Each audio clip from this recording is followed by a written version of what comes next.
Alors, j'ai commencé à faire de la peinture il y a 5 ans, quelque chose comme ça, 5 ou 6 ans. En fait, à cette époque-là, j'avais déjà commencé un petit peu à... j'avais commencé à faire de l'art, des arts visuels, par le biais de mon ordinateur, depuis, depuis 2000 à peu près. Donc ça devait faire 3 4 ans déjà. J'avais commencé par faire des choses très, très réalistes avec un logiciel de construction d'images en 3D.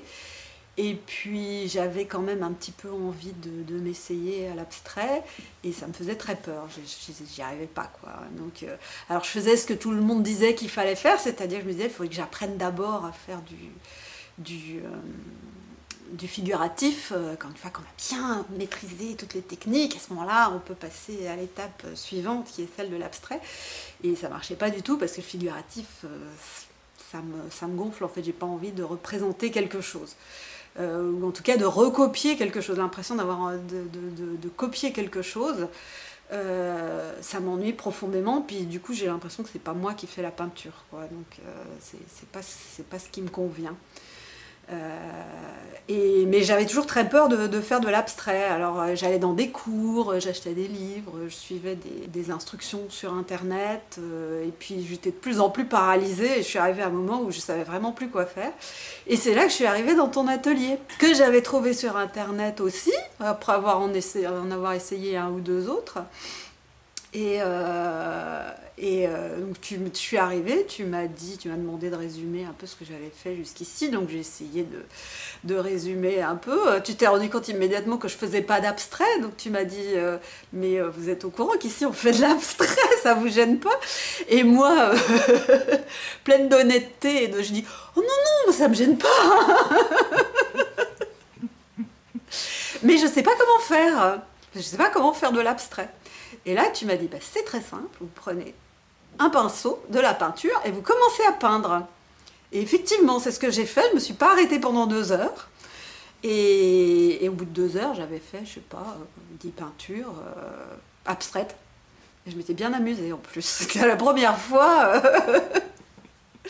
Voilà, et depuis, je continue. Et donc, la peinture t'a conduit à retrouver autrement l'approche informatique? Ou ça a Oui, continué en parallèle? Comment ça se structure? ça continue en parallèle et je pense que les deux se nourrissent l'un de l'autre. Parce que c'est vrai que j'ai commencé par faire des objets en 3D qui étaient plutôt réalistes. Et je suis passée, enfin, en parallèle, je faisais de la sculpture qui était plutôt figurative aussi, donc aussi en 3D, mais vraiment de la 3D. Quand j'ai commencé à faire de la peinture abstraite, je suis passée à l'abstrait aussi sur l'ordinateur. Euh, je pense, enfin, c'est pas les mêmes outils, donc forcément je fais pas les mêmes choses sur l'ordinateur et sur la toile, mais j'ai quand même un peu l'impression d'avoir la même approche. Et puis récemment sur l'ordinateur, il y a eu la vidéo, donc là c'est quand même tout à fait différent par rapport à la peinture, euh, puisque je dessine et puis ça bouge.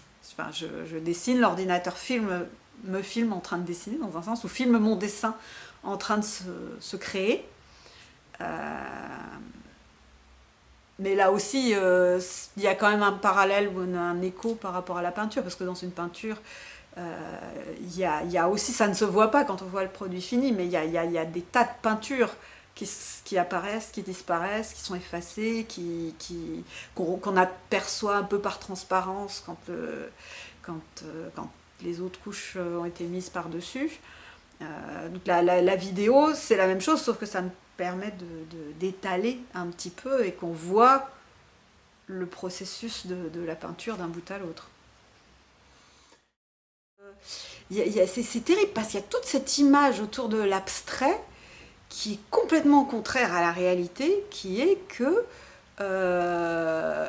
ça exprime quelque chose. Et du coup, Quand on regarde un tableau abstrait, on ne voit pas ce que ça exprime. Donc du coup, il y a cette légende qui se construit, qu'il y a un code secret à décrypter.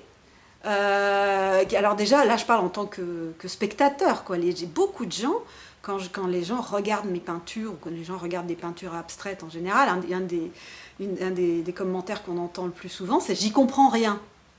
Il n'y a rien à comprendre.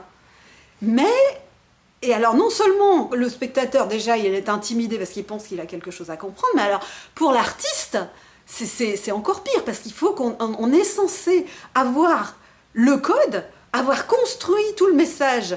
Et après on fait quoi? J'en sais rien. Qu'est-ce que c'est la peinture pour toi? C'est quelque chose d'essentiel. À part ça. Et en quoi c'est essentiel? En quoi c'est essentiel, je sais pas. Mais je pense vraiment que maintenant je peux plus vivre sans. Enfin, il y a des moments où je peins pas, il y a des périodes plus ou moins longues où je suis trop fatiguée, où je pars en vacances. Mais bon, même quand je pars en vacances, je prends toujours, même si je m'en sers pas, je prends toujours un petit carnet, des crayons, quelque chose pour pouvoir peindre, enfin pour pouvoir faire quelque chose si le besoin s'en fait sentir. Donc c'est présent tout le temps dans ma vie. Puis je pense que ça m'a vachement équilibrée d'un point de vue personnel. Je suis beaucoup mieux, beaucoup plus, je sais pas, beaucoup mieux avec moi-même depuis que je peins. Oui, donc c'était vraiment une sorte de nécessité, même si tu le savais pas, c'est une sorte de nécessité cachée. Sûrement, ouais. Et tout d'un coup, il y a un apaisement ou Oui, quelque chose ouais, comme ça. Ouais. Voilà. On sent que la peinture est rentrée dans ton quotidien. Hein. Ça se sent en venant chez toi. On voit, ça déborde de peinture. Hein? Oui, il y en a un peu partout. Ouais. Il y en a partout. Enfin, d'un certain côté, on a l'impression que ta vie, effectivement, maintenant, peut-être pas tourne autour de la peinture, mais en tout cas... Ouais, ça en est pas loin quand même. Hein. En tout cas, c'est sûr que ça envahit l'espace de manière... En t'écoutant, je me dis que tu es presque étonné d'être peintre. Oui. Étonné d'être artiste, c'est-à-dire que c'est comme une belle aventure qui te serait arrivée. Et t'en reviens pas. Oui, c'est vrai que... Oui. Oui, c'est une aventure fantastique et je sais toujours pas très bien comment c'est arrivé et je m'y attendais pas du tout.